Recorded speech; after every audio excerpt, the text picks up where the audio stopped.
अल बड' एक्स भलन्टियार्स फर्स अर्गेनाइजेशननि फिन आलादा बड'लेण्ड रायजोनि दाबि। जय बर' हारिनि Boroland, Boroland, Boroland, no Boroland, no rest, no rest, no rest. Kokrajhar जिल्ला बेंगिरि मावखुलिनि साखाथियाव थानाय चिल्ड्रेन पार्कआव आलादा बड'लेण्ड रायजोनि दाबिजों हजेख्रावदों अल बड' एक्स भलन्टियार्स फर्स अर्गेनाइजेशना। बड'लेण्ड रायजो सोरजिनायनि थाखाय बुहुमनि बर'फोरखौ खौसे जानो खावलायदों अल बड' एक्स भलन्टियार्स फर्स अर्गेनाइजेशना। जेब्लासिम आलादा बड'लेण्ड रायजो मोना अब्लासिम बर' माहारिया गोजोननाय गैया। बे बाथ्राखौ बुंदों अल बड' एक्स भलन्टियार्स फर्स अर्गेनाइजेशननि दैदेनगिरिफोरा।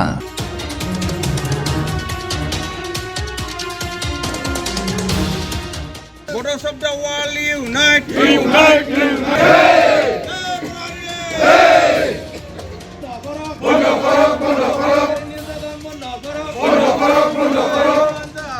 Justice, justice. Justice, justice.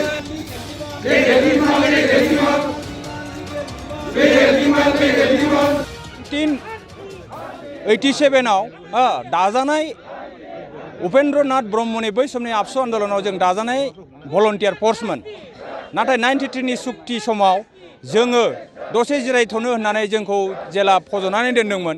बे दिननिफ्राय जोङो जिरायनानै दंमोन। बिनि उनावबो बिटिसि सुक्ति जालांबाय। दिनै नै गोदानै बिटिआरबो सुक्ति जाबाय।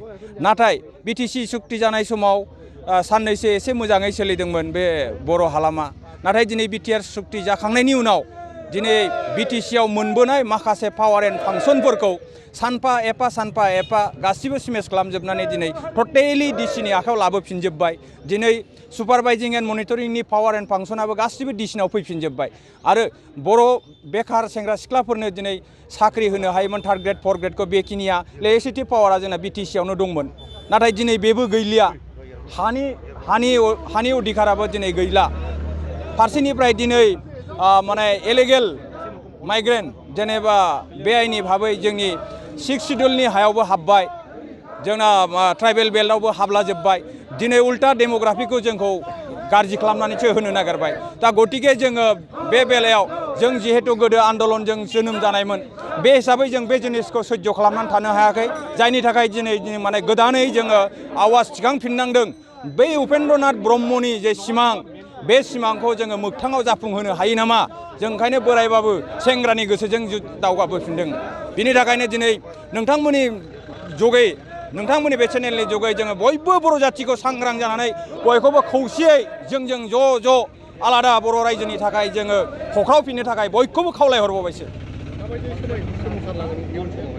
इयुन समाव जोङो गणतान्त्रिक भाबै जेसेबां लिगेलि जों आन्दलन खालामलांजायो बिदिनो जोङो धरना होगोन, दिल्लीयाव होगोन, गुवाहाटीयाव होगोन, मेम'रेन्डाम होगोन।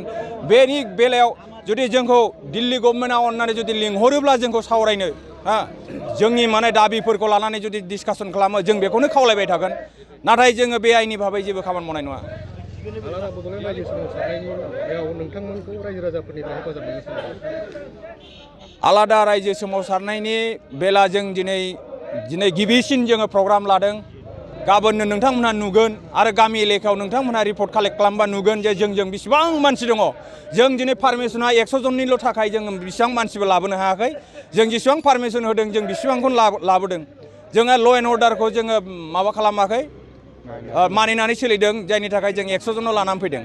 नाथाय जुदि जोंनाव जुदि 1000, 2000, 5000 जुदि जों माने मानसि लानानै फैनो मोनोबा जों बेखिनिफोरखौ लाबोनायनि थाखाय जोंजों रायजो राजाया रेडि दं।